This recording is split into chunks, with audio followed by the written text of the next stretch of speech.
ശ്രീ കോവൂർ കുഞ്ഞുമോൻ, അങ്ങേക്ക് 8 minute. Thank you sir. Sir, സമൂഹത്തിൽ പാർശ്വവൽക്കരിക്കപ്പെട്ട ജനവിഭാഗത്തെ സമൂഹത്തിൻ്റെ ഏറ്റവും ഉന്നതമായ തലങ്ങളിലേക്ക് വളർത്തിക്കൊണ്ടുവരുന്ന ഒരു ഗവൺമെൻറ്റാണ് സാർ കേരളത്തിലെ ഇടതുപക്ഷ ജനാധിപത്യ മുന്നണി ഗവൺമെൻറ്, സഖാവ് പിണറായിയുടെ നേതൃത്വത്തിലുള്ള ഗവൺമെൻറ്. സാർ, എല്ലാവർക്കും ക്ഷേമവും എല്ലായിടത്തും വികസനവും SC/ST മേഖലകളിൽ കഴിഞ്ഞ കാലങ്ങളേക്കാൾ വലിയ മാറ്റമാണ് നമ്മുടെ ഇടയിൽ കേരളത്തിൽ കണ്ടുവരുന്നത്. സാർ, ഇന്ത്യയിലെ പല സംസ്ഥാനങ്ങളിൽ ഓരോ സംസ്ഥാനം എടുത്ത് പരിശോധിക്കുമ്പോഴും പാവപ്പെട്ട പട്ടികജാതി, പട്ടികവർഗ, ആദിവാസി, ഗോത്രവർഗ മേഖലകളിൽ ജീവിക്കുന്നവർ അവിടെ അടിസ്ഥാന സൗകര്യമുണ്ടോ എന്ന് ഒരു ആത്മപരിശോധന നടത്തണം. സർ, ഇവിടെ ഇരിക്കുന്ന MLA-മാർ അവരുടെ സ്റ്റഡി ടൂറുമായി പല സംസ്ഥാനങ്ങളിലും പോകാറുണ്ട്. സാർ, ഏറ്റവും മൃഗീയമായ സ്ഥിതിയിലാണ് ഇന്ന് അവിടുത്തെ SC/ST മേഖലകളിൽ കാണാൻ കഴിയുന്നത്. ശുദ്ധജലമില്ല, വൈദ്യുതിയില്ല, കയറിക്കിടക്കാൻ വീടില്ല. എന്തൊരു വിരോധാഭാസമാണ് സാർ. ഇന്ത്യ സ്വതന്ത്രമായിട്ട് 75 വർഷം പിന്നിട്ടപ്പോഴും സമൂഹത്തിൻ്റെ ഏറ്റവും അടിത്തട്ടിൽ കിടക്കുകയാണ് അത്തരം വിഭാഗക്കാർ. എന്നാൽ കേരളം എടുത്ത് പരിശോധിക്കണം. കേരളത്തിൽ എല്ലാവർക്കും വീട്, എല്ലാ വീട്ടിലും വൈദ്യുതി, എല്ലാ വീട്ടിലും ശുദ്ധജലം, എല്ലാ വീട്ടിലെയും കുട്ടികൾ പഠനത്തിനായി സ്കൂളിൽ പോകുന്നു. അവരുടെ പഠനാവകാശം നേടിയെടുക്കാൻ ഇടതുപക്ഷ ജനാധിപത്യ മുന്നണി ഗവൺമെൻറ് നൽകുന്ന സംഭാവനകൾ നമുക്ക് ചെറുതായി കാണാൻ കഴിയില്ല സാർ. എന്നാൽ കേരളത്തിൽ വലിയ മാറ്റമാണ് ഈ മേഖലയിൽ ഉണ്ടായിക്കൊണ്ടിരിക്കുന്നത്. സാർ, ലൈഫ് പദ്ധതി പ്രകാരം കേരളത്തിലെ പട്ടികജാതി, പട്ടികവർഗ, ആദിവാസി, ഗോത്രവർഗ മേഖലകളിൽ നിരവധിയായിട്ടുള്ള കുടുംബങ്ങൾക്ക് വീട് കൊടുത്തു ഈ ഗവൺമെൻറ് വന്നതിന് ശേഷം. സാർ, ഒരു കുടുംബത്തിലെ കുടുംബനാഥൻ മരിച്ചാൽ 59 വയസ്സിന് താഴെയുള്ള ഒരു കുടുംബനാഥൻ മരിച്ചാൽ 2 ലക്ഷം രൂപ കൊടുത്തു. 2 ലക്ഷം രൂപ കൊടുക്കുന്നു ഈ ഗവൺമെൻറ്. പണ്ടങ്ങനൊന്നും ആരും ചെയ്തിട്ടില്ല. ഇത് ഇപ്പോഴും പലർക്കും അറിയില്ല. പട്ടികജാതി മേഖലയിൽ 2 ലക്ഷം രൂപ കുടുംബനാഥൻ മരിച്ചാൽ കൊടുക്കുന്ന വിവരം ചിലർക്കറിയില്ല സാർ. അജ്ഞത കൊണ്ട് പലരും അതിനപേക്ഷിക്കാൻ കഴിയുന്നില്ല. എൻ്റെ മണ്ഡലത്തിലുണ്ട്. എനിക്ക് 2 കോടി രൂപ അക്കാര്യത്തിൽ കിട്ടാനുണ്ട്. ബഹുമാനനായ മന്ത്രി അക്കാര്യത്തിൽ ശ്രദ്ധിക്കണമെന്നാണ് എനിക്ക് ഈ അവസരത്തിൽ സൂചിപ്പിക്കാനുള്ളത്. സാർ, അതേപോലെ തന്നെ ചികിത്സാ ധനസഹായം വർദ്ധിപ്പിക്കേണ്ടതായിട്ടുണ്ട് സാർ. കാലഘട്ടത്തിനനുസരിച്ച് വർദ്ധിപ്പിക്കണം.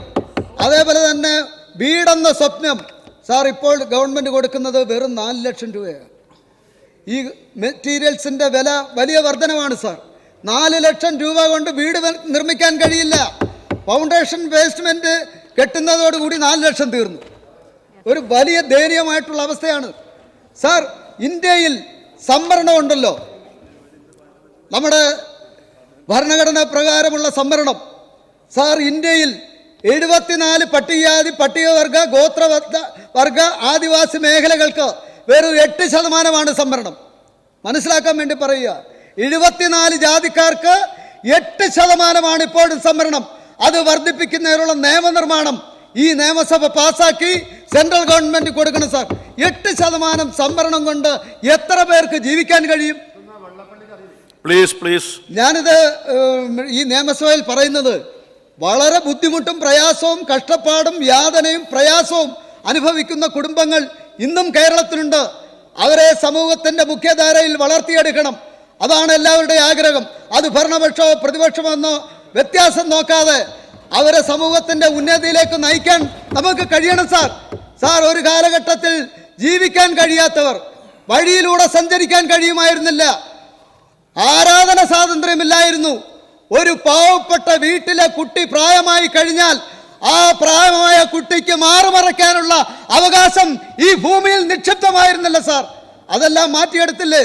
ശ്രീനാരായണ ഗുരുദേവനും മന്നത്ത് പത്മനാഭനും ചട്ടമ്പി സ്വാമി തിരുവടികളും വാഗ്പടാനന്ദ സ്വാമിയും മഹാത്മാ അയ്യൻകാളിയും സി കേശവനും ഡോക്ടർ പൽപ്പുവും അങ്ങനെയുള്ള പ്രബുദ്ധരായിട്ടുള്ള സാമൂഹ്യ പരിഷ്കർത്താക്കൾ എത്രയോ വർഷക്കാലമായി ഈ നാട്ടിൽ നടത്തിയ വലിയ പ്രവർത്തനത്തിന്റെ ഭാഗമായിട്ടാണ് ഈ അജ്ഞതയും ഇതെല്ലാം മാറ്റിയെടുക്കാൻ നമുക്ക് കഴിഞ്ഞിട്ടുള്ളത്. സാർ, ഇനിയും ഇവരെല്ലാം പരിശ്രമിച്ചിട്ട് പോലും ഇപ്പോഴും നമ്മുടെ സമൂഹത്തിൽ ജാതീയതയുണ്ട്, വർഗീയതയുണ്ട്, ഐത്തമുണ്ട്, അനാചാരമുണ്ട്.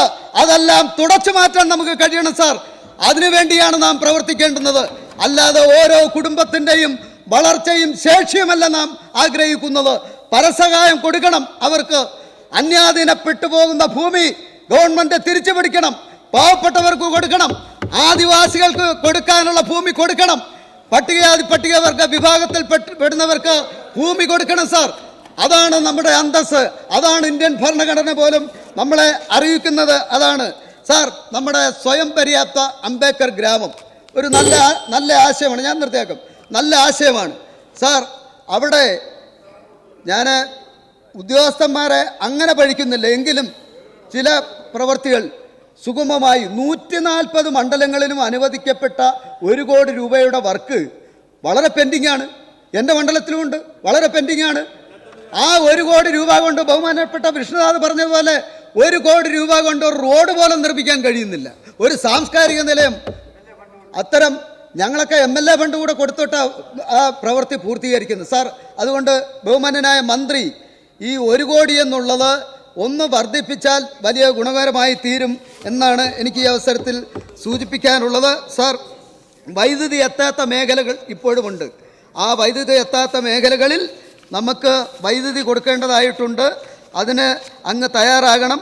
അതേപോലെ തന്നെ നമ്മുടെ എല്ലാവരും വീട് വെച്ചതും വസ്തു വാങ്ങിച്ചതും എല്ലാം കണക്ക് പറഞ്ഞതുകൊണ്ട് ഞാൻ അത്തരം കാര്യങ്ങളിലേക്ക് കടക്കുന്നില്ല. സാർ, ഈ കോളനി ഇനി മുതൽ വേണ്ട എന്ന് പറയുന്നത് ഒരു നല്ല കാര്യമാണ്. ബഹുമാന്യനായ കെ രാധാകൃഷ്ണൻ അങ്ങ് നടത്തിയ വലിയ പ്രവർത്തനം ഈ അവസരത്തിൽ ഞാൻ ഓർക്കുകയാണ്. അതേപോലെ തന്നെ നമ്മുടെ കെ രാധാകൃഷ്ണൻ ഇറങ്ങി പോകുന്നതിന് മുമ്പ് ഒരുപാട് മാറ്റം അദ്ദേഹം നടത്തിയിട്ടുണ്ട്. പട്ടികജാതി സമുദായ വർഗങ്ങൾക്ക് വേണ്ടി ഒരുപാട് ആനുകൂല്യങ്ങൾ നൽകിയ ഒരു നല്ല നേതാവായിരുന്നു മന്ത്രി ശ്രീ കെ രാധാകൃഷ്ണൻ. അദ്ദേഹം ഇവിടെ നിന്ന് പോയതിൽ അതിയായ ദുഃഖം എനിക്കുണ്ട്.